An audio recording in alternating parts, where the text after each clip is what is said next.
Hi friends, welcome to my channel. இதான் நம்ம சேனல்ல போடுற நாலாவது வீடியோ. இந்த டே 4 கிளாஸ்ல நம்ம எதை பத்தி பார்க்க போறோம்னா verb கூட எப்போ s, es, is வந்து சேர்க்கணும், எப்போ சேர்க்க கூடாது அத பத்தி தான் நம்ம இந்த வீடியோல பார்க்க போறோம். Friends, first time நம்ம சேனல்ல பாக்குறீங்கன்னா subscribe பண்ணுங்க. இந்த வீடியோ உங்களுக்கு பிடிச்சிருந்தா லைக் பண்ணுங்க. ஓகே, இந்த வீடியோக்குள்ள போகலாம். ஓகே, ஃபர்ஸ்ட் வந்து இந்த வெர்ப்னா என்னன்னு சொல்லிட்டு உங்களுக்கு தெரியணும். நான் சப்ஜெக்ட்னா என்ன, வெர்ப்னா என்னன்னு சொல்லிட்டு நான் டே 1 கிளாஸ்ல வீடியோ போட்டிருக்கேன். அந்த வீடியோவை பார்த்துட்டு இத பாருங்க, அப்பதான் உங்களுக்கு ஈஸியா இது புரியும். ஓகே, வெர்ப்னா என்னன்னு சொல்லிட்டு நான் லைட்டா சொல்றேன். வெர்ப் அப்படின்னா நம்ம செய்யக்கூடிய செயல், செயல் அல்லது வேலையை தான் வெர்ப்னு சொல்லுவோம். ஓகே, இப்ப பாருங்க, ஐ பிளே அப்படின்னா நான் விளையாடுகிறேன். விளையாடுறது என்னது, ஒரு செயல் தானே. இப்போ விளையாடுறது, சமைக்கிறது, சாப்பிடுறது, ஓடுறது, படிக்கிறது, இது எல்லாமே என்ன, நம்ம செய்யக்கூடிய செயல். இதுதான் வெர்ப்னு சொல்லுவோம். இப்ப பாருங்க, நான் விளையாடுகிறேன், இல்ல என்ன செயல் நடக்கு, விளையாடுகிற செயல். அப்போ இந்த விளையாடுகிற செயல் தான் என்ன, வெர்ப். ஓகே, இந்த விளையாடுகிற செயல் தான் என்ன, வெர்ப். இப்போ இந்த விளையாடுகிற செயலை யார் பண்றா, நான். இந்த விளையாடுகிற செயலை யார் பண்றாங்களோ அதுதான் சப்ஜெக்ட். இப்போ இந்த விளையாடுகிற செயலை நான் பண்றேன், நான் அப்படின்னா ஐ. ஓகே, அப்ப இல்ல சப்ஜெக்ட் என்ன, ஐ. அடுத்து பாருங்க, ஐ ஈட், நான் சாப்பிடுகிறேன். இல்ல என்ன செயல் நடக்கு, சாப்பிடுகிற செயல். அப்ப இந்த சாப்பிடுகிற செயல் தான் என்ன, வெர்ப். ஓகே, இந்த சாப்பிடுகிற செயலை யார் பண்றா, நான், ஐ. ஓகே, ஐனா நான். அப்ப சப்ஜெக்ட் என்ன, ஐ. ஓகே, அதுக்கு அடுத்து பாருங்க, we write அப்படின்னா நாங்கள் எழுதுகிறோம்.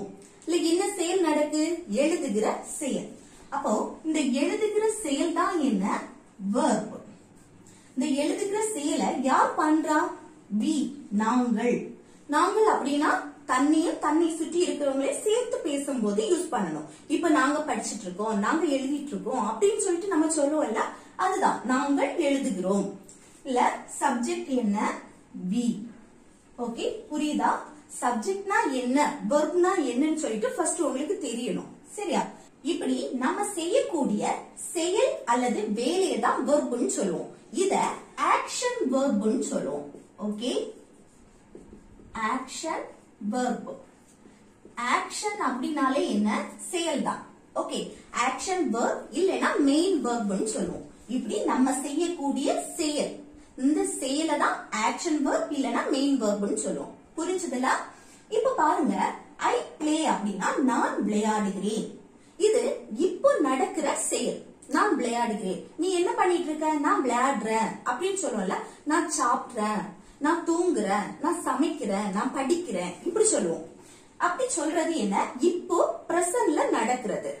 இப்போ நான் விளையாடினேன் அப்படின்னா ஆல்ரெடி நடந்து முடிஞ்சது. இது நான் இனிதான் விளையாடுவேன் அப்படின்னா ஃபியூச்சர்ல இனிதான் நடக்குது. ஓகே, இனிதான் நான் சாயங்காலம் விளையாட போறேன் அப்படின்னு சொல்றது இனி நடக்க போறது, அது ஃபியூச்சர்னு சொல்லுவோம். இப்போ ஆல்ரெடி நடந்து முடிஞ்சத நம்ம பாஸ்ட்னு சொல்லுவோம். ஓகே, இப்போ நம்ம விளையாடுற செயல், இப்போ நம்ம என்ன பண்ணிட்டு இருக்கோம், அத வந்து பிரசன்ட்னு சொல்லுவோம். ஓகே, இப்போ நம்ம பண்ணிட்டு இருக்க செயல பிரசன்ட்.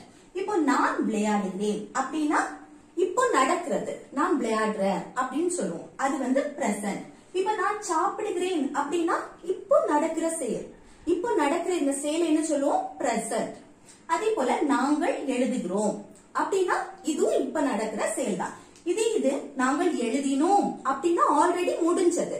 ஆல்ரெடி முடிஞ்சதுன்னா அது பாஸ்ட். இது வந்து இனிதான் எழுத போறோம் அப்படின்னு சொல்றது ஃபியூச்சர். ஓகே, இப்போ நாங்கள் எழுதுகிறோம் அப்படின்னா இப்போ நடக்கிற செயல். ஓகே, இப்படி இப்போ நடக்கிறத பத்தி சொல்றதுதான் என்ன, பிரசன்ட். ஆல்ரெடி நடந்து முடிஞ்சுன்னா அது பாஸ்ட். இனிமேல் நடக்க போகுது அப்படின்னா அது ஃபியூச்சர். ஓகே, உங்களுக்கு இந்த 3 கிளியர் ஆயிடுச்சுல? ஓகே, பாருங்க, நான் விளையாடுகிறேன், அடுத்து நான் விளையாடி கொண்டு இருக்கிறேன். இந்த ரெண்டுக்கும் என்ன டிஃபரன்ஸ்? இப்ப நினைக்கலாம் நீங்க டாபிக் உள்ள போகாம இத நீங்க என்னெல்லாமோ சொல்லி தந்துட்டு இருக்கீங்க அப்படின்னு. உங்களுக்கு இது தெரிஞ்சாதான் எதுல எஸ், இஎஸ், ஐஎஸ் வந்து சேர்ப்போம்னு சொல்லிட்டு உங்களுக்கு தெரியும். ஓகே, ஃபர்ஸ்ட் பாருங்க, நான் விளையாடுகிறேன்.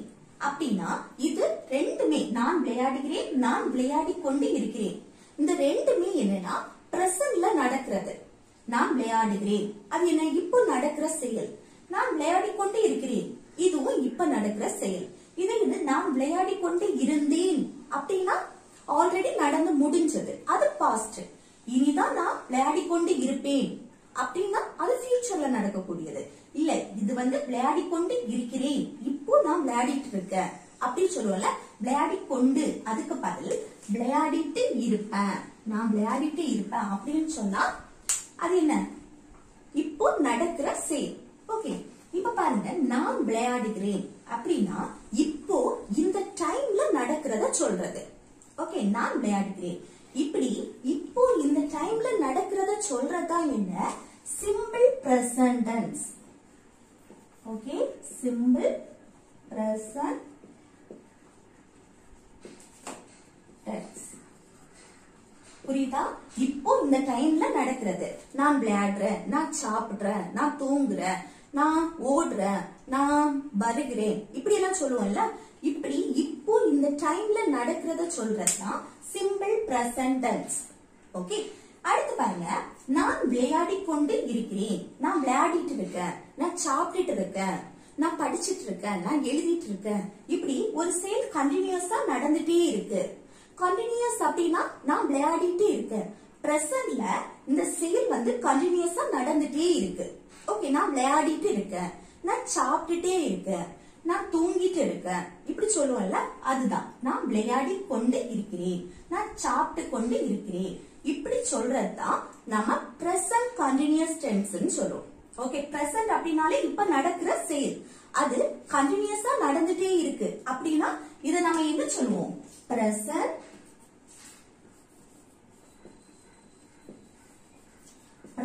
Continuous tense. ஓகே, இது ஒரு செயல் கண்டினியூஸா நடந்துட்டே இருக்கு, பிரசன்ட்ல நடந்துட்டே இருக்கு அப்படின்னா பிரசன்ட் கண்டினியூஸ் டென்ஸ். ஓகே, இது பாருங்க, ஐ ஆம் பிளேயிங். இந்த பிரசன்ட் கண்டினியூஸ் டென்ஸ்க்கு கண்டினியூஸ் அப்படின்னாலே இது லாஸ்ட் இந்த மெயின் வெர்ப் இருக்குல்ல, ஆக்ஷன் வெர்ப். ஆக்ஷன் வெர்புக்கு அப்புறம் இந்த ஐஎன்ஜி ஃபார்ம்ல முடியும். ஓகே, ஆக்ஷன் வெர்புக்கு அப்புறம் ஐஎன்ஜி ஃபார்ம் வரும். இப்படி ஐஎன்ஜி வந்தாலே அது ஒரு கண்டினியூஸ் டென்ஸ். ஓகே, இப்போ பிரசன்ட்ல நடக்கக்கூடியது. பிரசன்ட் எப்படி நம்ம கண்டுபிடிக்கிறது? இங்க பாருங்க, இந்த சப்ஜெக்ட்டுக்கு அப்புறம் வர பி வெர்ப் எப்படி இருக்கணும்னா am, is, are. ஓகே, இந்த 3 பி வெர்ப் தான் வரும். இந்த 3 வந்துனா அது பிரசன்ட். அது சப்ஜெக்ட பொறுத்து மாறும். ஐ வந்துனா am வரும், B verb. I am playing. அதே போல is எப்ப வரும்? he, she, it. இந்த சப்ஜெக்ட் வரும்போது இதுல என்ன வரும்? is வரும். Okay, he is playing. அப்ப என்ன வரும்? he is playing. புரியுதாங்க? இதுதான் present continuous tense. அதே போல she is playing அப்படி சொல்றது. அதே போல are எப்ப வரும்னா சப்ஜெக்ட் you, we, they வரும்போது இல்ல are வரும். you are playing, நீ விளையாடி கொண்டு இருக்கிறாய். we are playing, நாங்கள் விளையாடி கொண்டு இருக்கிறோம். they are playing, அவர்கள் விளையாடி கொண்டு இருக்கிறார்கள். இப்படி சொல்றது. ஓகே, புரிஞ்சுதா? இதுதான் present continuous tense. ஆனா இப்போ நமக்கு தேவைப்படுறது என்னன்னா சிம்பிள் present tense. இந்த சிம்பிள் present tense இப்போ எதுக்கு தேவைன்னா இந்த verb கூட s, es, is இந்த சிம்பிள் present tenseல மட்டும் தான் நம்ம ஆட் பண்ணுவோம். ஓகே, இந்த சிம்பிள் present tenseல verb-ஓட இந்த சிம்பிள் present tense தானே, இதுல verb-ஓட ஸ்பெல்லிங்க பொறுத்து தான் s சேர்க்கணுமா இல்ல es ஆ இல்ல is ஆன்னு சொல்லிட்டு நமக்கு தெரியும். ஓகே, நீங்க இப்போ கேட்கலாம், இது சிம்பிள் present tense தானே, இதுல ஏன் நீங்க verb இந்த verbல s சேர்க்கல அப்படின்னு கேட்கலாம். ஆனா இது எப்படின்னா நம்ம இப்ப எல்லா சப்ஜெக்ட் கூட நம்ம சேர்க்க முடியாது. சில சப்ஜெக்ட் வரும்போது இந்த s, es, is இந்த verb கூட ஆட் பண்ணணும். சில சப்ஜெக்ட் வரும்போது இந்த verb கூட ஆட் பண்ண வேண்டாம். ஓகே, verb மட்டும் தான் வரும். இது என்னெல்லாம் சப்ஜெக்ட் கூட எஸ் இஎஸ் ஐஎஸ் வந்து ஆட் பண்ணணும், எந்தெந்த சப்ஜெக்ட் வரும்போது எஸ் இஎஸ் ஐஎஸ் வந்து ஆட் பண்ண கூடாதுன்னு சொல்லிட்டு நான் இனி சொல்றேன். சொல்லிட்டு அதுக்கப்புறம் நம்ம இந்த வெர்போட ஸ்பெல்லிங்க பொறுத்து எஸ் சேர்க்கணுமா இல்ல இஎஸ் வருமா இல்ல ஐஎஸ் வருமானு அதுக்கு அடுத்து நான் சொல்லி தரேன். ஓகே, ஃபர்ஸ்ட் நம்ம என்ன பார்க்க போறோம்னா எந்தெந்த சப்ஜெக்ட் வரும்போது இந்த வெர்பு கூட எஸ் இஎஸ் ஐஎஸ் சேர்க்கணும், எந்தெந்த சப்ஜெக்ட் வரும்போது சேர்க்க கூடாது, அதை பத்தி ஃபர்ஸ்ட் பார்க்கலாம். ஓகே, ஃபர்ஸ்ட் வந்து எந்தெந்த சப்ஜெக்ட் வரும்போது வெர்பு கூட எஸ் இஎஸ் ஐஎஸ் வந்து ஆட் பண்ண கூடாதுன்னு பார்க்கலாம். இப்ப பாருங்க, subject I we you they வரும்போது என்னது வெர்பு கூட எஸ்ஓ இஎஸ்ஓ ஐஎஸ்ஓ எதுவுமே ஆட் பண்ணக்கூடாது, வெர்ப அப்படியே எழுதணும். ஓகே, இப்போ ஐ அப்படின்னா என்ன, நான் தன்னை பற்றி மட்டும் பேசுறது.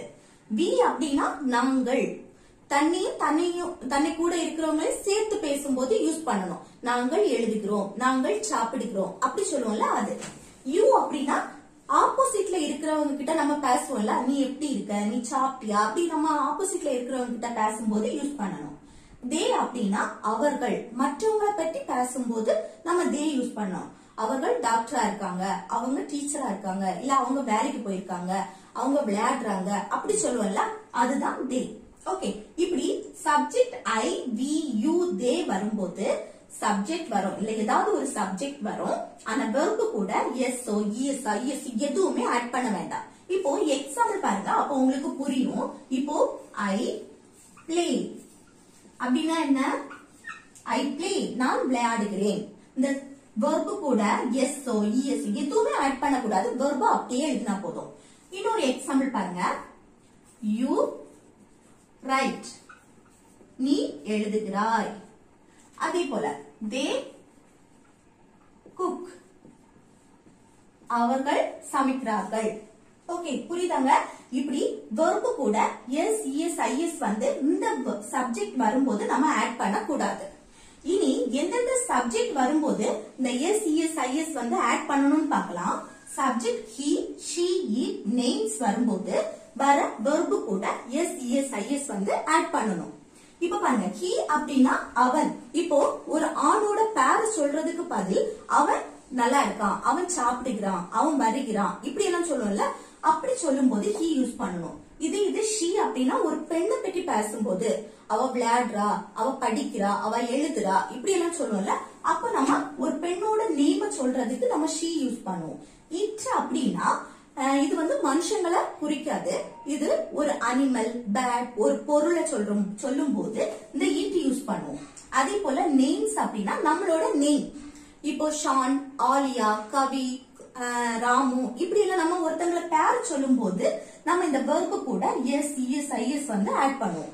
இப்போ எக்ஸாம்பிள் பார்க்கும்போது உங்களுக்கு புரியும். பாருங்க, he writes அப்படின்னா அவன் எழுதுகிறான். இப்போ இங்க பாருங்க, you write, you வரும்போது நம்ம எஸ் சேர்க்க வேண்டாம். ஆனா he she it names வரும்போது வெர்பு கூட லாஸ்ட் எஸ் சேர்க்கிறோம். ஓகே, புரியுதாங்க? அதே போல என்ன, she writes அப்படின்னா அவள் எழுதுகிறாள்.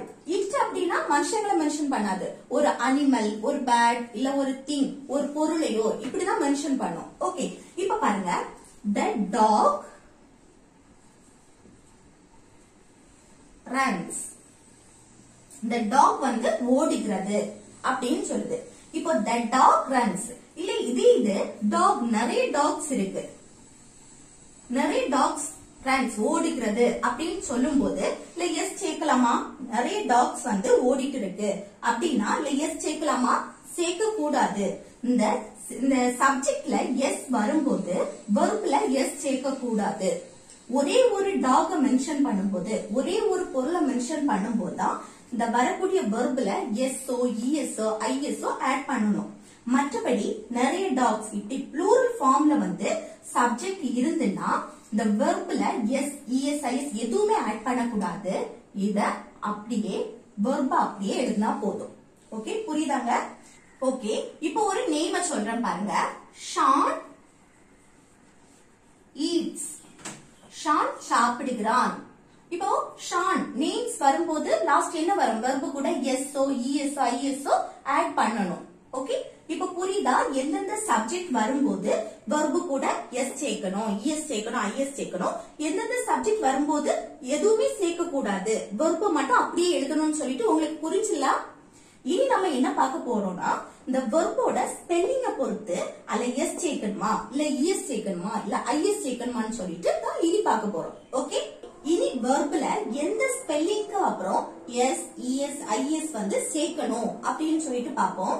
இப்ப பாருங்க ரூல் நம்பர் 1, வெர்போட எண்டிங் வந்து லெட்டர் y ல முடியணும். முடிச்சிட்டுனா அதுக்கு முந்தின லெட்டர் வந்து வவ்வலா இருக்கணும். வவ்வல்ஸ் அப்படினா என்ன? a e i o u. Vowels பத்தி நான் இன்னும் கிளாஸ் எடுக்கல, நான் அடுத்தடுத்த கிளாஸ்ல எடுக்கிறேன். இப்ப வவ்வல்ஸ் அப்படினா a e i o u ன்னு சொல்லிட்டு தெரிஞ்சு வச்சுக்கோங்க. சரியா? இப்போ எக்ஸாம்பிள் பாருங்க. play. இதுல பாருங்க வெர்போட எண்டிங் வந்து y ல முடியுது. அதுக்கு முந்தின லெட்டர் வந்து வவ்வலா இருக்கணும். அப்போ ஏங்கிறது வவ்வலா? இங்க பாருங்க, ஏங்கிறது வவ்வல் தான். a e i o u இந்த 5 லெட்டர்ஸ்மே என்ன? வவ்வல்ஸ் தான். ஓகே, அப்போ இதுல பாருங்க a வந்திருக்கு. அப்போ இதுல என்ன சேர்க்கணும்? y ல முடிஞ்சி அதுக்கு முந்தின லெட்டர்ஸ் வவ்வல்ஸா இருந்துச்சுன்னா அது கூட s ஆட் பண்ணா போதும். அந்த verb கூட s ஆட் பண்ணா போதுமா? அப்போ plays. புரியுதா? இப்போ இன்னொரு எக்ஸாம்பிள், say அல்ல says. ஓகே, இப்போ புரியுதாங்க? y ல முடியுது, அதுக்கு முந்தின லெட்டர் வந்து என்னடா இருக்கு? வவ்வலா இருக்கு. வவ்வலா இருந்துச்சுன்னா அது கூட s ஆட் பண்ணா போதும். இன்னொரு எக்ஸாம்பிள், enjoy.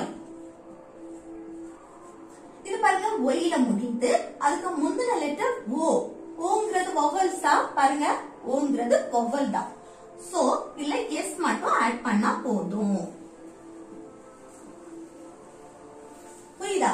இப்போ இந்த subject I, we, you, they இந்த சப்ஜெக்ட் வரும்போது verb கூட எதுவுமே ஆட் பண்ண கூடாது. எஸ்ஓ இஎஸ்ஓ ஐஎஸ்ஓ எதுவுமே ஆட் பண்ண கூடாது. இந்த verb மட்டும் அப்படியே எழுதினா போதும். I play, we play, you say, they enjoy. Okay, புரியுதாங்க? இனி பாருங்க இந்த subject he, she, it, names. இந்த சப்ஜெக்ட் வரும்போது இந்த verb கூட s, es, is ஆட் பண்ணனும். இப்போ இந்த ஸ்பெல்லிங்க பொறுத்து இல்ல என்னது? s தான் ஆட் பண்ணனும். ஓகே, புரியுதா? he plays, she says, it enjoys. புரியுதா? இப்படி தான் ஆட் பண்ணனும். ஓகே, இப்போ வந்து நம்ம இந்த verb கூட எப்போ s சேர்க்கணும்னு சொல்லிட்டு நம்ம இப்போ படிச்சிட்டோம். உங்களுக்கு புரிஞ்சிருக்கும்னு நினைக்கிறேன். இனி செகண்ட் ரூல் என்னன்னு சொல்லிட்டு பார்க்கலாம். ஓகே, செகண்ட் ரூல் என்னன்னா எப்போ verb கூட es வந்து ஆட் பண்ணுவோம் அத பத்தி பார்க்க போறோம். இப்போ verboட எண்டிங்ல s, z, x, ch, sh, o இதுல முடிஞ்சினா, இந்த லெட்டர்ஸ்ல முடிஞ்சினா அந்த verbல லாஸ்ட் es ஆட் பண்ணுவோம். ஓகேயா? இப்போ எக்ஸாம்பிள் பார்க்கும்போது புரியும். do இல்ல o ல முடிஞ்சிருக்கு, லாஸ்ட் எண்டிங் வந்து o ல முடிஞ்சிருக்கு. அப்போ o ல முடிஞ்சினா அது கூட es ஆட் பண்ணா போதும். do அப்படினா does. ஓகே, இப்ப பாருங்க push, p u s h, push. அப்போ லாஸ்ட் வந்து s h ல முடிஞ்சிருக்கு. இப்படி s h ல முடிஞ்சினா நம்ம என்ன பண்ணணும்? அது கூட es ஆட் பண்ணா போதும். அப்போ es ஆட் பண்ணும்போது pushes. ஓகே, இனி இன்னொரு எக்ஸாம்பிள் பாருங்க, catch. இல்ல என்ன? ch ல முடிஞ்சிருக்கு. அப்ப இங்க ch ல முடிஞ்சினா லாஸ்ட் என்ன சேர்க்கணும்? es ஆட் பண்ணணும். catches. ஓகே, புரியுதாங்க? இது எல்லாமே என்ன? verb தான். இப்போ இந்த verb வந்து subject I, we, you, they வரும்போது இந்த verb தான் யூஸ் பண்ணணும். அது கூட so, eso, is எதுவுமே ஆட் பண்ண கூடாது. verb மட்டும் தான் யூஸ் பண்ணணும். அப்போ I do, we push, you catch, okay புரியுதா? இப்படிதான் யூஸ் பண்ணணும். இது இந்த does, pushes இந்த es சேர்க்கும் போது என்ன ஆட் பண்ண சப்ஜெக்ட் என்னெல்லாம் வரும்? he, she, it, names. Okay இந்த சப்ஜெக்ட் எல்லாம் வரும்போது அல்ல es ஆட் பண்ணணும். does, pushes, he does, she pushes. அடுத்து it catches the ball. Okay புரியுதா? எப்போ verb கூட es ஆட் பண்ணணும்னு சொல்லிட்டு இனி நம்ம என்ன பார்க்க போறோம்னா இந்த is வந்து verb கூட எப்போ ஆட் பண்ணணும் அத பத்தி தான் நம்ம இனி பார்க்க போறோம். ஓகே ரூல் 3ல என்ன பார்க்க போறோம்னா verb கூட இந்த is வந்து verb கூட எப்போ ஆட் பண்ணணும் அத பத்தி தான் பார்க்க போறோம். இப்போ பாருங்க verb ஓட எண்டிங் வந்து லெட்டர் y ஆ இருக்கணும். அதுக்கு முந்தின லெட்டர் வந்து கான்சனண்டா இருக்கணும் அப்படின்னு சொல்றாங்க. கான்சனன்ட் அப்படின்னா என்ன? இந்த vowels இருக்குல்ல a e i o u இந்த vowels தவிர்த்து வர லெட்டர்ஸ் தான் என்ன consonant. b c d f g h இது எல்லாமே என்ன கான்சனன்ட். இப்போ இந்த கான்சனண்டா இருந்து லெட்டர் y ல முடிஞ்சு அப்படின்னா y ரிமூவ் பண்ணிட்டு அதுக்கு கூட is ஆட் பண்ணணும் அப்படின்னு சொல்றாங்க. இப்போ எக்ஸாம்பிள் பாருங்க. கிரைனா என்ன? அழுறது. அழுறது என்னது? ஒரு verb தான். ஓகே அது ஒரு செயல். இந்த செயலை தான் நம்ம என்ன சொல்லுவோம்? verbன்னு சொல்லுவோம். அப்போ கிரைங்கிறது என்னது? verb. இதுல லாஸ்ட் பாருங்க y ல முடிஞ்சிருக்கு. y ல முடிஞ்சிருக்கா? அதுக்கு அப்புறம் அதுக்கு முந்தின லெட்டர் என்னவா இருக்கு? r ஆ இருக்கு. அது கான்சனண்டா இருக்கான்னு பார்க்கணும். vowels என்ன சொன்னேன்? a e i o u இத தவிர்த்து வர லெட்டர்ஸ் எல்லாமே கான்சனன்ட் தான். அப்ப r என்ன? கான்சனன்ட் தானே. So r consonant. அப்போ என்னது? y ரிமூவ் பண்ணிட்டு நம்ம என்ன is சேர்க்கணும். cries. ஓகேயா? இனி பாருங்க ஸ்டடி. இல்லைன்னா y ல முடியுது. அதே போல இந்த லெட்டர் d வந்து கான்சனண்டா? dங்கிறது என்ன? கான்சனன்ட். சோ இப்படி இருந்துச்சுன்னா என்ன பண்ணணும்? y ரிமூவ் பண்ணிட்டு அதுல is சேர்த்தா போதும். புரியுதா? இல்ல is சேர்க்கிறது எல்லாமே என்ன? Subject he, she, it, names அந்த சப்ஜெக்ட் தான் இது செட் ஆகும். இல்ல சப்ஜெக்ட் வெறும் verb வரது என்னது? Subject I, we, you, they வரும்போது இந்த verb யூஸ் ஆகும். ஓகே புரியுதா? ரெண்டுக்குள்ள டிஃபரன்ஸ். இப்போ நம்ம is வந்து எப்போ சேர்க்கணும், எந்த ஸ்பெல்லிங்க்கு அப்புறம் சேர்க்கணும்னு சொல்லிட்டு நம்ம இப்ப பாத்துட்டோம். ஓகே இப்போ வந்து நம்ம verb கூட எப்போ s சேர்க்கணும், verb கூட es சேர்க்கணும், is சேர்க்கணும்னு சொல்லிட்டு நம்ம பாத்துட்டோம். இது உங்களுக்கு கிளியர் ஆச்சுல்ல? இப்போ பாருங்க இந்த verbல லாஸ்ட் லெட்டர் y ல முடியணும். அதுக்கு முந்தின லெட்டர் கான்சனண்டா இருந்துச்சுன்னா is சேர்க்கணும். அதே போல லெட்டர் y ல முடியணும். அதுக்கு முந்தின லெட்டர் vowels ஆ இருந்துச்சுன்னா அதுல என்ன சேர்க்கணும்? s சேர்க்கணும் அப்படின்னு நான் சொன்னேன். இப்ப பாருங்க s சேர்க்கணும்னா play. playனா place. இப்படி சேர்க்கணும். அதே போல என்ன? வெர்போட எண்டிங் வந்து o, s, ch, sh இப்படி முடிஞ்சுன்னு சொன்னா லாஸ்ட் வெர்போட எண்டிங் வந்து es சேர்க்கணும் அப்படின்னு சொன்னேன். இப்போ இந்த ஸ்பெல்லிங் எல்லாமே என்னது? s சேர்க்கணும், es சேர்க்கணும், is சேர்க்கணும். இந்த ஸ்பெல்லிங் இந்த வெர்ப்ல லாஸ்ட் ஸ்பெல்லிங் வந்து வேற மாதிரி வந்துச்சு அப்படின்னா என்ன பண்ணுவீங்க? இப்ப பாருங்க சிட்னு இருக்கு. சிட் அல்ல லாஸ்ட் லெட்டர் என்ன? t. இந்த tங்கிறது நம்ம படிச்ச 3 ரூல்ஸ்லயுமே இருக்கா? இல்ல. t வந்து நம்ம ரூல்ஸ்ல இல்ல. இப்படி நம்ம ரூல்ஸ்ல இல்லைன்னா அதுல என்ன போடணும்னா s சேர்த்தா போதும். ஓகே மேக்ஸிமம் verb கூட நம்ம s தான் சேர்ப்போம். இப்ப பாருங்க கம்னு இருக்கு. இது நம்ம படிச்ச ரூல்ஸ்ல இருக்கா? m e ன்னு முடியுது. அப்ப இதுல என்ன போடணும்? s சேர்த்தா போதும். comes. ஓகே இப்படிதான் நம்ம பார்க்கணும். அதே போல right w r i t e அப்போ e க்கு கூட என்ன சேர்க்கணும்? s சேர்க்கணும். இதே போல அடுத்து ரன் ஓடுறது. அப்போ r u n என்ன கூட என்ன சேர்க்கணும்? s சேர்க்கணும். இதே போலதான் நம்ம இந்த ஸ்பெல்லிங்ல முடியலைன்னா அது கூட s சேர்த்தா போதும். இப்ப மேக்ஸிமம் நம்ம verb கூட s தான் சேர்ப்போம். இந்த ஸ்பெல்லிங்க்கு அடுத்து வரும்போது மட்டும்தான் அல்ல s சேர்க்கணுமா, es சேர்க்கணுமா, is சேர்க்கணுமான்னு சொல்லிட்டு நம்ம தெரிஞ்சுக்க முடியும். ஓகே ஓகே ஃப்ரெண்ட்ஸ், இப்போ நம்ம verb கூட எஸ், இஎஸ், ஐஎஸ் எப்ப சேர்க்கணும், எப்ப சேர்க்க கூடாது எல்லாமே நம்ம கிளியரா பார்த்துட்டோம். ஓகே, இந்த வீடியோ உங்களுக்கு பிடிச்சிருந்தா லைக் பண்ணுங்க, ஷேர் பண்ணுங்க, கமெண்ட் பண்ணுங்க. ஓகே, நெக்ஸ்ட் வீடியோல பார்க்கலாம். தேங்க்ஸ் ஃபார் வாட்சிங்.